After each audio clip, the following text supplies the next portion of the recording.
If you had told me the boy who once slammed me against lockers would become the only person I couldn't breathe without, I would have laughed in your face. Kent wasn't just the bully next door, he was my nightmare. My shadow. The storm I could never outrun. Every day, every hour, every breath I took at school felt like preparing for impact. And the worst part was, the impact always came. It started the moment I stepped onto the school grounds. I'd grip my backpack straps a little tighter, pretending the pressure in my chest wasn't fear but just the cold morning air. It was a lie. It was always fear. Because I knew he was somewhere nearby. Watching. Waiting. Planning his next move like a predator amused by how slowly he could break me. The dread always hit first, an icy, crawling feeling underneath my skin. A feeling I couldn't shake, even when the hallways were crowded enough that he shouldn't even be able to reach me. But he always did. Somehow, he always did. And then I'd see it. That black hoodie. Kent's signature. Hood up. Head down. Hands in his pockets. Moving through the hallway like gravity bent around him, like he owned the air and everyone else simply breathed in what he allowed. Sometimes he'd appear out of nowhere, rounding a corner so fast I had no time to react. His shoulder would slam into mine, sending a sharp, breath-stealing pain shooting through my ribs. I'd stumble, dropping whatever I was holding, books, notebooks, even my lunch once, and his only response was that familiar smirk curving at the corner of his mouth. He never apologized. He never hesitated. He never missed. "Careful, Claire," he'd murmur, voice low enough that only I could hear it. "You break so easily." The words always felt like they were meant to crack something inside me, not just bruise the surface. And somehow, they did. Every time. A tiny fracture here. Another there. A part of me afraid to breathe too loudly, in case he decided today was the day he would shatter me completely. But the worst part was never the shove. Or the whisper. Or even the smirk he wore like a weapon. It was the laughter. Sometimes, long after he had passed, I could still hear it behind me. Echoing down the hall. Bouncing off the metal lockers. Chasing me like a ghost that refused to be exorcised. His laughter had a cruel, sharp edge, as if my fear was something he collected, stored, savored. And every time it echoed, a part of me died a little more. I tried to avoid him. God knows I tried. I'd leave home earlier, hoping to slip into school before he arrived. But Kent was always already there, leaning against the stair railings, talking to his friends, scanning the hallway like he was waiting specifically for me. Sometimes I'd pretend I didn't see him. Sometimes I even managed to slip past him unnoticed. But those victories were rare. And short-lived. Like the morning I tried to hide behind a group of students heading toward the cafeteria.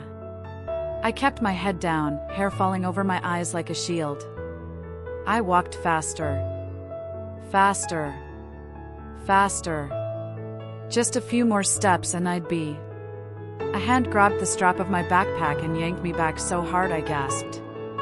My heart flew into my throat. I spun around to see him standing there, close enough that I could see the flecks of storm gray in his eyes. "Running from me?" he murmured. I didn't answer. I didn't trust my voice not to tremble. His fingers slid off my backpack strap slowly, deliberately, as if releasing me was a privilege he decided I'd earned. But he wasn't done. His hand brushed my shoulder, lightly, almost gently. But that gentleness was worse, somehow. More dangerous. Because there was no reason for it. No punchline. No justification. Just a touch that made my stomach twist in a way I hated. He leaned in. "Don't do that again." And just like that, he walked away, leaving me frozen, breathless, ashamed of the way my pulse quickened. I kept telling myself it was fear. It had to be fear. But some dark, traitorous part of my heart whispered something else. Something I refused to acknowledge. The real torment was in the moments I least expected it. The times he didn't hurt me physically. Sometimes he'd stare. Not mocking. Not amused. Just stare. Across the classroom, across the cafeteria, across the courtyard. His eyes tracking me like he was memorizing every move, every breath. Like he was trying to see inside me. Those stares were worse than the shoves. They burned. They lingered. They made me feel exposed, raw, like he was peeling back layers I didn't even know I had. And every time I caught him staring, he didn't look away. Not once. He held my gaze, daring me to blink first. Daring me to acknowledge something, anything, about the strange, electric tension between us. But I never did. I couldn't. Because if I let myself stare back too long, I was afraid I'd see something in him that would ruin me completely. Some days, I wondered why he hated me. What I did. Why I was the target. I never found a reason, not a real one. But occasionally, when he thought no one was looking, I'd see something flicker across his face. A shadow. A hesitation. A look that wasn't cruelty. That was the scariest part of all. Because monsters I could understand. Monsters I could accept. But a boy who could be cruel one second and unreadably human the next? That was a mystery I wasn't ready to solve. Yet the universe seemed determined to push us closer. One morning, the hallway was so packed I could barely move. Students pressed against one another, backpacks brushing, books wedged between elbows. I tried to slip through the crowd unnoticed, hugging the wall. But somehow, as though he could sense me, even in chaos, Kent appeared beside me. His arm brushed mine. I flinched. He didn't. In fact, he moved closer, his shoulder grazing mine with every step. My heart thudded so loud I was sure he could hear it. I could smell him, clean hoodie, a hint of cedar, and that sharp cold scent that always seemed to cling to him. Then he murmured, so close to my ear it felt like a shiver. "You're in my way." I pressed myself against the lockers, desperate to disappear, to melt into the metal. But he didn't walk past. He stopped, turned, and looked directly at me. His eyes roamed over my face, lingering on my lips for one agonizing second, before his expression hardened again. "Move," he said, almost softly. I wanted to run. But my legs wouldn't listen. It was like he'd pinned me to the ground with nothing but his gaze. His fingers lifted, slowly, dangerously, and hooked around the strap of my bag. Not tugging. Not threatening. Just touching. A touch that was barely there, but felt like it set my skin on fire. Then he stepped back and walked away, disappearing into the crowd like he hadn't just stolen the breath from my lungs. I stood there, dizzy, furious, terrified, and something worse, something I couldn't even admit to myself. I told myself I hated him. I told myself I wanted him as far from me as possible. I told myself there was nothing about him worth understanding. But every time he touched me, even in cruelty, my heart reacted like it recognized him. Like it had been waiting for him. And I hated that. I hated it more than I hated his smirk. More than I hated the bruises. More than I hated the humiliation. Because fear made sense. Pain made sense. But whatever this was, this pull, this strange, breath-stealing connection that shouldn't exist, that was the most dangerous part of all. And every day, as his black hoodie appeared around another corner, as his smirk carved deeper into my memory, as his laughter echoed behind me, I realized something terrifying. There was a story happening between us. Whether I wanted it or not. Whether I understood it or not. Whether I survived it or not. And deep down, in the part of me I tried hardest to ignore, I already knew this wasn't the end. It was only the beginning. I told myself I hated him. I repeated it the way some people repeated prayers, quiet, desperate, like it was the only thing keeping me from falling apart. I hated the way he walked through the halls like he owned every square inch of them. How crowds split for him the way water breaks around a jagged rock. How he carried danger in his shoulders, in his stride, in the sharp angle of his jaw, like he knew no one would ever dare challenge him. And that smirk, the one he wore like a blade he could press against your throat at any moment, I hated that most of all. The cruel curve of it. The knowingness in it. The way his eyes glinted like he enjoyed having enemies because it made life more interesting. I hated that he lived right across the street from me, close enough that I couldn't avoid him no matter how fast I shut my curtains or how quietly I slipped out in the mornings. Every night, he'd lean on his porch railing, hood down, arms folded, watching the neighborhood the way a predator watches a clearing for movement. Never fully relaxed. Never fully human. And I hated the way my stomach twisted every time I saw him there, like he'd grown roots inside me I couldn't pull out. But the truth I buried deepest, the truth I shoved so far down I could almost convince myself it wasn't real, wasn't mine, wasn't dangerous, was the part one hated most. Every time he looked at me, my heart did something it wasn't supposed to do. It didn't flutter. It didn't skip. It lunged. Like it was trying to climb out of my chest and run straight toward him. It made no sense. It infuriated me. It terrified me in ways I couldn't explain. Because you're not supposed to feel anything but fear, for the boy who trips you in hallways, who knocks your notebooks out of your arms, who whispers things meant to unravel you from the inside. But sparks don't care about logic. They don't care about the stories you tell yourself for survival. And that spark, the one I never asked for, never welcomed, didn't come gently. It came the night everything in me broke a little. It was after school, long after the final bell when the building shifted into that eerie quiet where every sound echoed. A teacher had humiliated me, publicly, cruelly, without reason. A simple question I answered wrong turned into 10 minutes of him lecturing me about paying attention, about effort, about girls who drift through life like ghosts. The class laughed. The walls pressed in. I barely made it out before the tears started. Behind the gym was the only place I knew no one ever went, too dark, too damp, too forgotten. I collapsed against the cold brick and let myself fall apart. My breath came out in shaky bursts, my throat raw with the effort of staying silent. I just needed a minute. 1 minute where the world wasn't watching me fail. I didn't hear footsteps. I didn't feel the air shift. I didn't sense anyone behind me. I only heard his voice. Unusually quiet.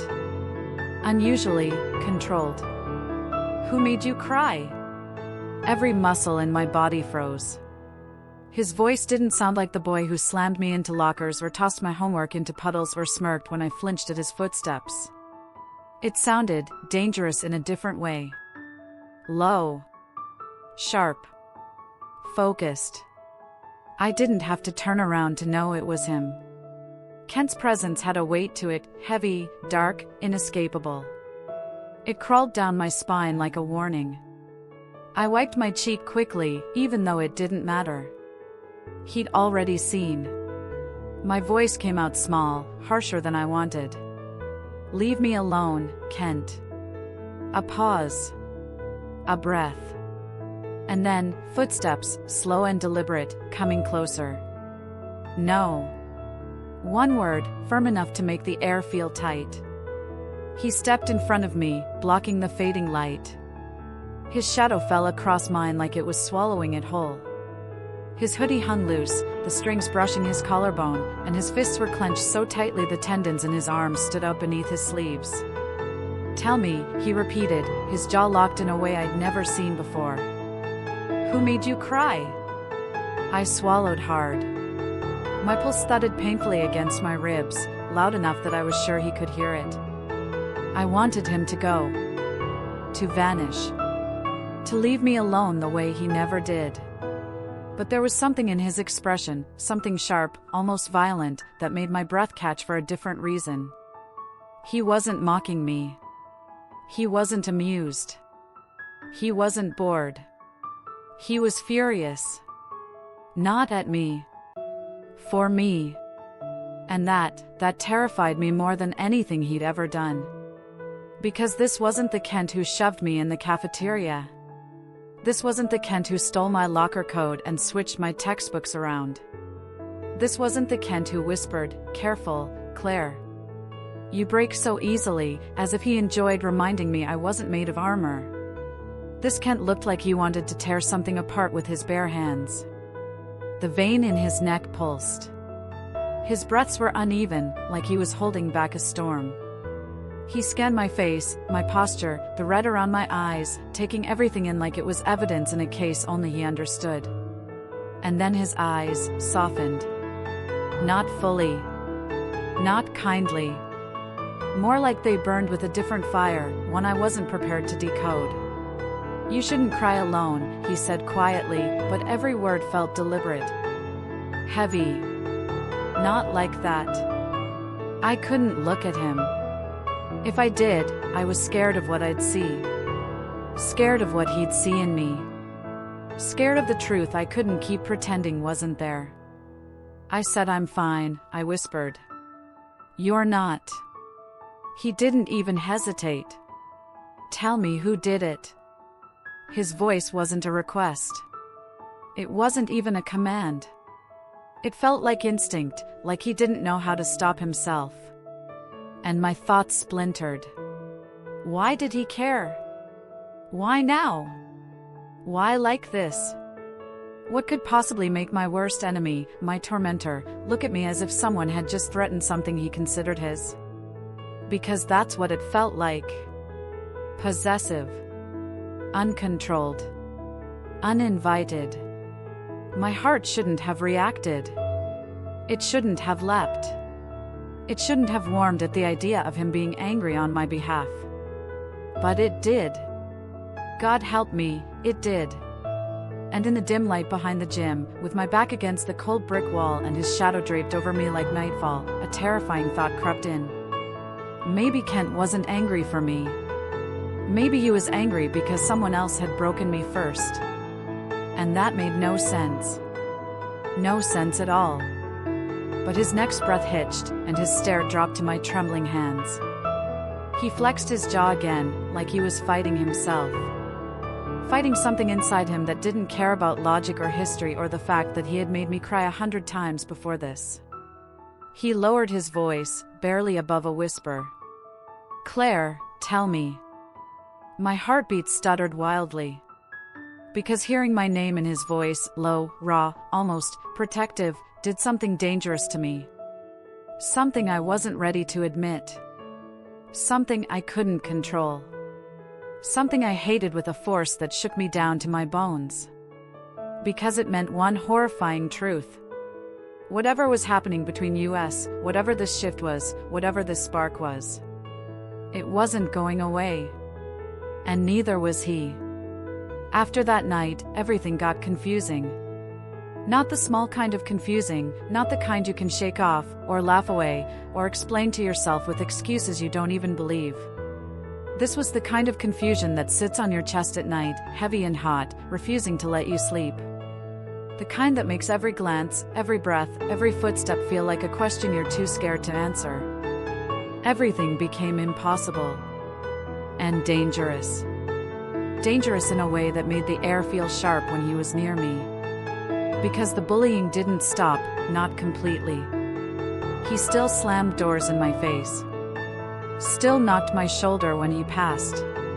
Still looked at me like he was daring me to come closer while simultaneously daring himself to push me away. But sometimes, it slipped. Cracks. Small ones. Barely visible unless you were looking for them. And unfortunately, I was. One morning, I learned just how deep those cracks went. I was walking through the hallway, clinging to my books, trying to stay invisible like I always did. The halls smelled like cheap perfume and spilled soda. Lockers slammed. People laughed. A normal day, right until Jason Miller rammed into my shoulder. It wasn't even personal. It was careless. Thoughtless. The usual small-town high school cruelty that hits you without warning. My books flew from my hands. My elbow hit the locker. My breath caught in my throat. "Watch it," Jason laughed. But before I could even react, someone grabbed him by the collar. And everything inside me froze. Kent. His fingers twisted into Jason's shirt so tightly the fabric bunched up like it might tear. His jaw was clenched hard, tendons standing out in sharp, angry lines. His chest rose and fell with a slow, dangerous rhythm. Then, without hesitation, he shoved Jason back. Hard. So hard Jason stumbled, crashing into the lockers with a loud metallic echo that made everyone around us go silent in an instant. Conversations died. Sneakers stopped moving. Even the lights above seemed to hum quieter. Kent didn't blink. He didn't smirk. He didn't soften. Instead, he stepped forward again, voice low and lethal. "She's not yours to touch. Not yours. Not yours. Not yours." His words hit me like a shockwave. My ears rang. My stomach twisted. And the hallway suddenly felt too small, too tight, too charged with something I wasn't supposed to feel. Jason stuttered something weak and pathetic, but Kent didn't hear him.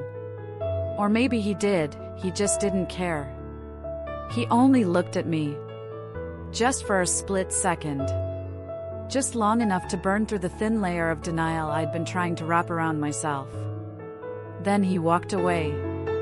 No explanation. No glance back. No smirk to make it feel like another twisted game. For 2 days straight, I couldn't breathe deeply without hearing his voice replaying in my head. "She's not yours to touch." A warning. A claim. A threat. A confession. I didn't know which one it was, and that terrified me most.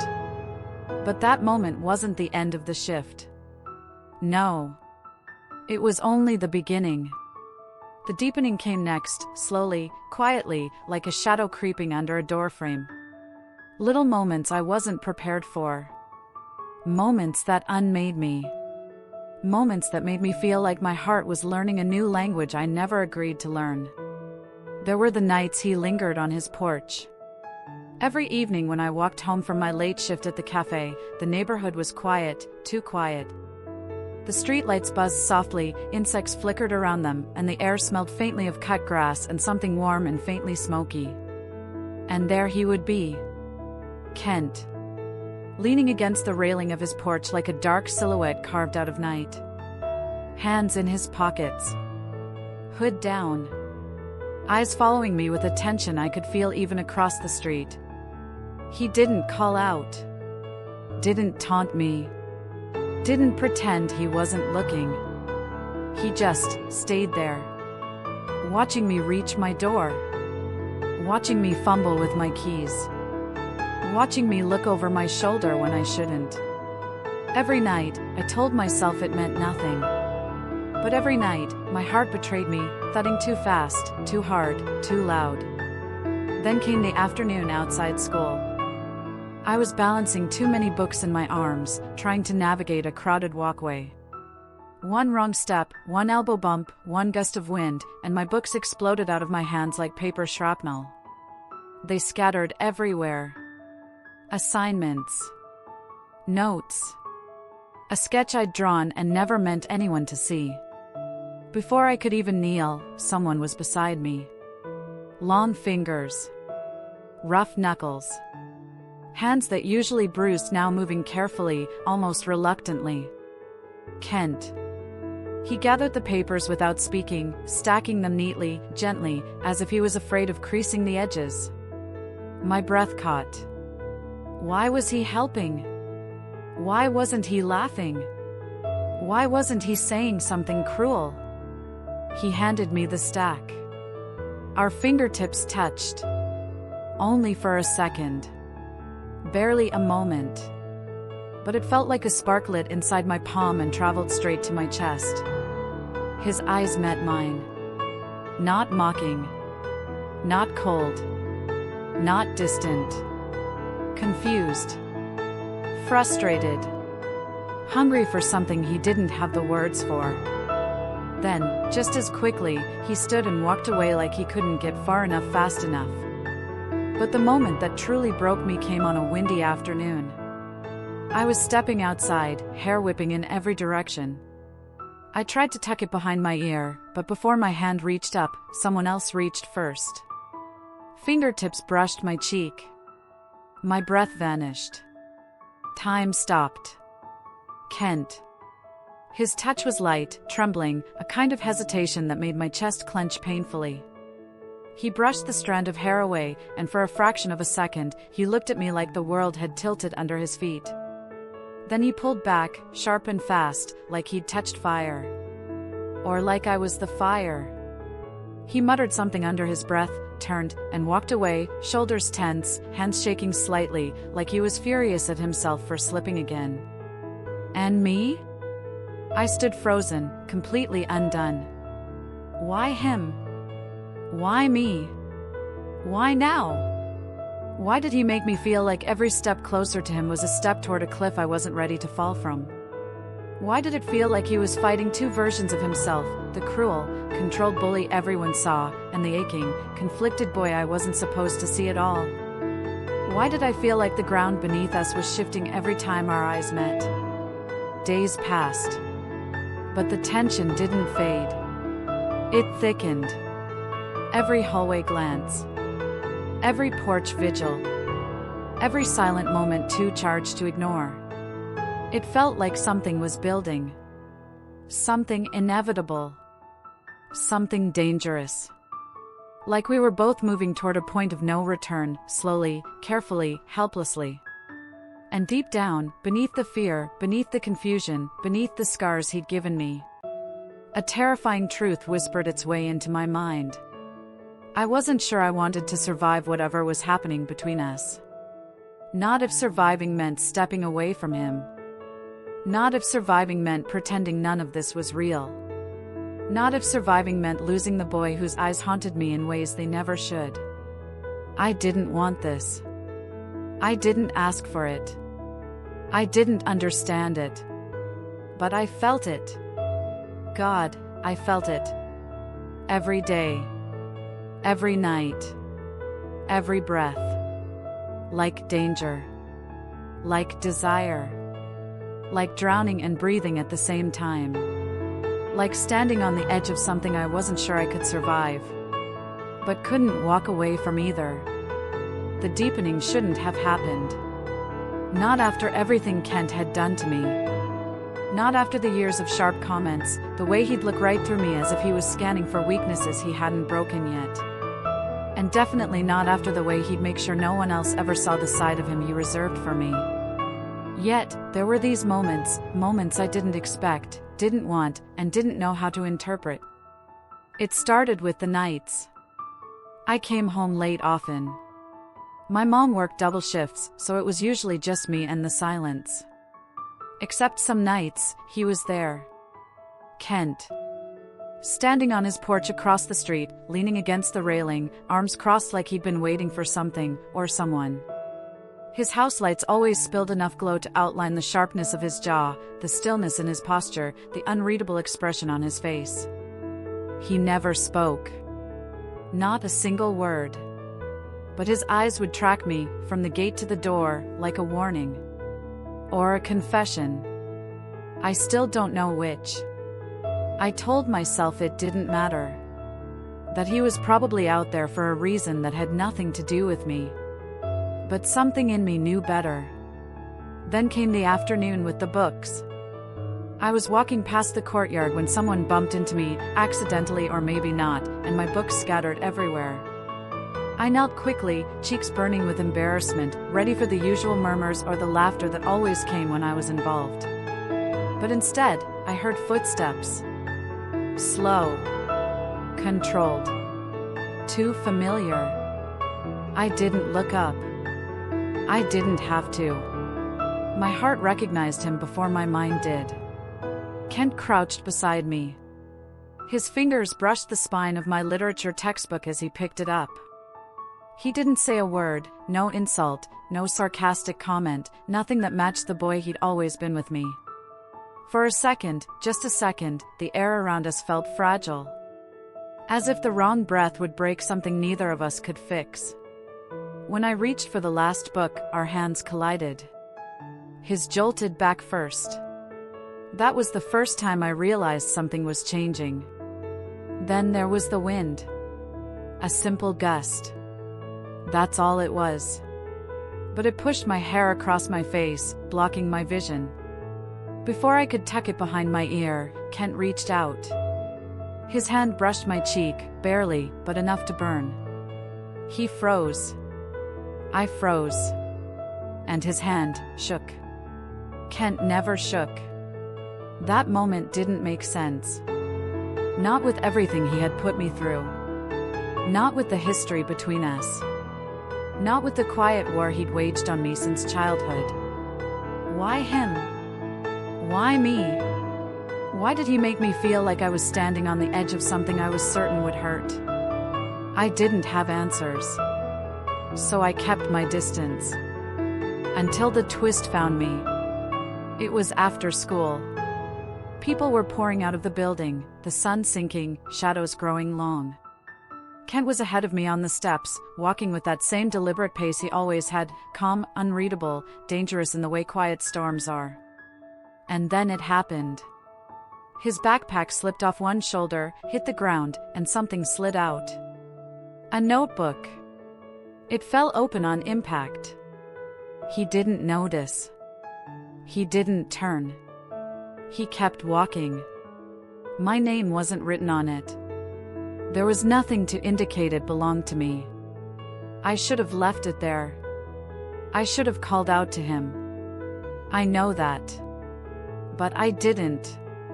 Instead, something pulled me forward, curiosity, fear, instinct, maybe all three at once. I picked it up. I opened it. And the world tilted. Pages. Dozens of them. All filled with drawings of me. Not cartoonish doodles. Not half-hearted sketches. These were meticulous, detailed, intimate. They captured expressions I didn't know anyone had seen. Me sleeping at my desk in class, face pressed against my arm. Me reading in the library with sunlight cutting across my hair. Me walking home, bag slung over one shoulder. Me looking out my window on nights when I thought the world was too quiet. Angles only someone watching closely, obsessively closely, could have noticed. My heart thrashed against my ribs. My fingers shook so badly I almost dropped the notebook. I flipped faster, pages blurring, breath growing shallow. Then I reached the last one. It was different. Not soft. Not gentle. Not distant admiration. This one was raw. Me crying behind the gym. A moment I thought no one had seen. A moment I broke. A moment I was alone. He had drawn every tear. Every shadow on my face. Every tiny fracture in my expression. And beneath it, in his handwriting, sharp, slanted, chaotic. I hurt her because I don't know how to love. The sentence stabbed straight through me. I staggered back, gripping the notebook like it was alive, my lungs refusing to work. The world around me faded until all I could hear was the pounding in my ears. I don't know how long I stood there. But then I felt something shift. A presence. I looked up. Kent was on the steps again. But this time, he wasn't walking away. He was coming toward me. Slowly. Too slowly. His face was unreadable, but his eyes weren't. There was something burning there, something dark, something desperate. And they were locked on the notebook in my hands. I should have run. I should have dropped it. I should have pretended I hadn't seen anything. But I was frozen. Trapped. Caught in something I didn't understand. He stopped just inches from me. "Give it to me," he said, voice low, almost shaking. But I didn't move. I couldn't. He stepped closer. I felt his breath. Felt the heat radiating off him. Felt danger crawling up my spine. "Claire," he whispered, and the way he said my name wasn't a threat. It was something far more dangerous. Almost breaking. His hand hovered near mine, not grabbing the notebook, not forcing it away, just trembling there, suspended between us like a line neither of us could cross without shattering everything. "Please," he said. One word. Soft. Cracked at the edges. Wrong for a boy like him. "My drawings," he breathed out. "You weren't supposed to see them." My voice was barely a whisper. "Why did you draw me?" His eyes flickered. Something dark. Something wounded. Something he had spent years hiding behind cruelty. "Because," he said, voice tight, "I didn't know any other way to keep you close." The ground vanished under me. My chest split open. Everything I thought I knew about him, about us, about the war he had waged on me, it all twisted into something darker, more painful, more tangled than hate. And the worst part? A tiny part of me understood. Not forgave. Not excused. Just understood. And that was the beginning of the real danger. Not his bullying. Not the drawings. Not even his confession.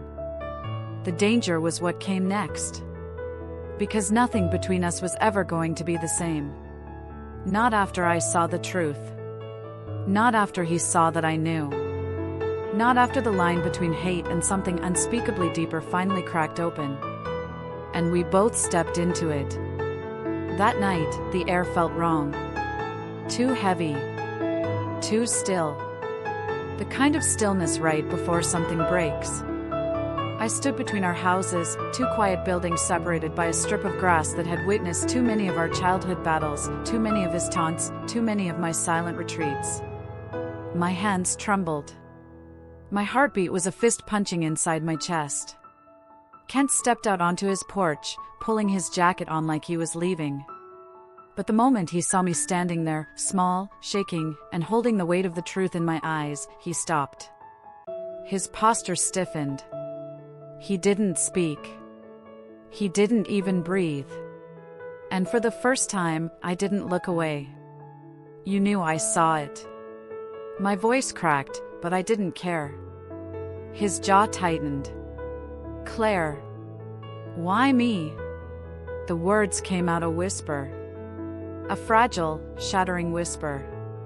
But Kent froze as if the question struck him somewhere he had no armor. His face, the same face that used to twist into cruel smirks and quiet mockery, changed. Slowly. Horrifyingly. Like the mask he'd been wearing for years finally slipped. His eyes, always so cold, so calculating, so guarded, broke.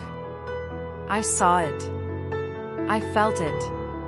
Something inside him cracked loud enough for me to hear it without sound. "Because," he said, and his voice. God.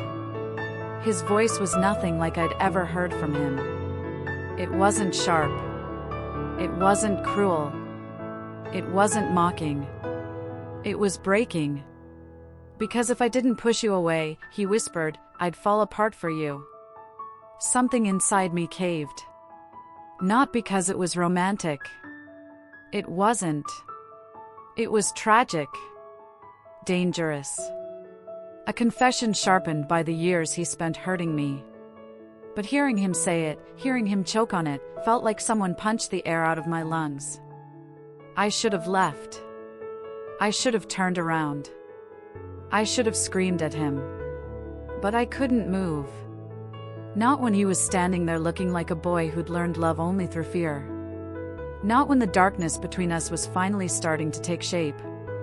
He took one step toward me. Just one. Enough to see the trembling in his hands.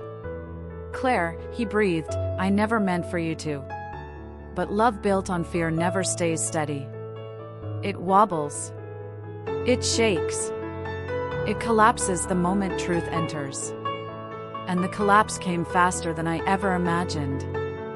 I wanted the boy behind the rage. Not the version the whole school whispered about. Not the version that made people cross hallways. Not the version who slammed lockers and spoke in growls and warnings. I wanted the boy who hid under all that fire. The boy who drew me. The boy whose hands trembled when he brushed my hair away. The boy whose silence felt louder than his threats. The boy I had glimpses of only in stolen moments, moments he tried so hard to pretend never happened. I wanted him. The problem was, wanting him felt like wanting something dangerous. Something sharp. Something that could either protect me or destroy me in a single breath. But the heart never listens to logic. Mine especially. The reunion came on a night so cold the air felt like glass.